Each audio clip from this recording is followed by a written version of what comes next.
भारत की कोशिश है कि सैन्य कार्रवाई से पहले ही पाकिस्तान को आर्थिक तौर पर कमजोर कर दिया जाए।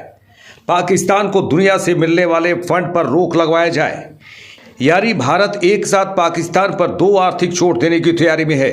आतंकवाद किसी भी देश के लिए नासूर है। भारत दशकों से आतंकवाद के खिलाफ लड़ता आया है, लेकिन इस दुनिया में कई ऐसे देश भी हैं जो आतंकवाद को पालता पोषता है और उसे दूसरे देशों के खिलाफ इस्तेमाल करता है। इस लिस्ट में पाकिस्तान का भी नाम है, जो दशकों से भारत के खिलाफ आतंकी गतिविधियों को बढ़ावा देता रहा है। आतंकियों को पालते पालते आज पाकिस्तान खुद बर्बादी के कगार पर पहुंच गया है। पाई पाई के लिए मोहताज है, लेकिन आतंकियों को पालना बंद नहीं किया है।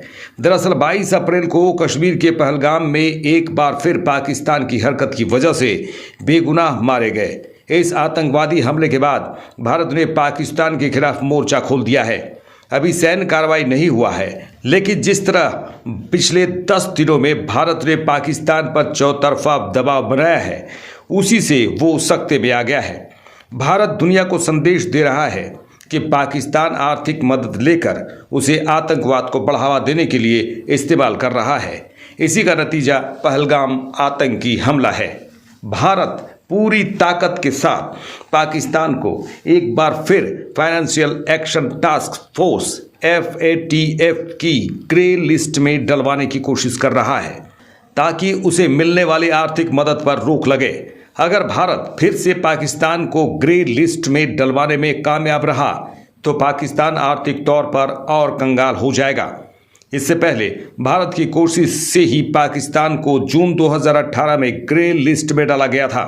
हालांकि उसके बाद पाकिस्तान आतंकवाद पर अंकुश के कुछ कदम उठाए थे, खासकर 26/11 के मुंबई हमलों में दोषी पर कार्रवाई की थी, जिसके बाद अक्टूबर 2022 में उसे इस लिस्ट से बाहर निकाल दिया गया था। बता दें कि ग्रे लिस्ट जाते ही किसी भी देश के लिए आर्थिक संकट गहरा जाता है। उस देश में विदेशी निवेश कम हो जाता है। कारोबार करने वालों को ज़्यादा सावधानी बरतनी पड़ती है। हालांकि पाकिस्तान को ग्रे लिस्ट में डलवाने के लिए भारत को FATF के सदस्य देशों का समर्थन चाहिए। पहलगाम हमले के बाद भारत को FATF के 20 से अधिक सदस्य देशों ने संदेश भेजे हैं। इनमें Britain, America, France, Germany, Australia, यूरोपीय आयोग और सऊदी अरब और UAE जैसे खाड़ी देशों के नाम शामिल हैं। इसके अलावा भारत की कोशिश है कि पाकिस्तान को IMF से मिलने वाली आर्थिक मदद पर रोक लगाई जाए। पाकिस्तान को IMF से मिलने वाले फंड को लेकर 9 मई को बैठक होने वाली है। इस बैठक में भारत पाकिस्तान का विरोध करेगा।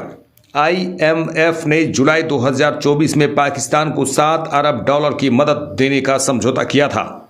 इस मदद को देने के दौरान IMF 6 बार पाकिस्तान के प्रदर्शन की समीक्षा करेगा। अगली किस्त करीब $1 अरब की होगी, जो समीक्षा में बैठक सही रिपोर्ट मिलने के बाद मिलेगी। भारत का सीधा आरोप है कि पाकिस्तान इन पैसे का इस्तेमाल आतंकी हमलों के लिए कर सकता है।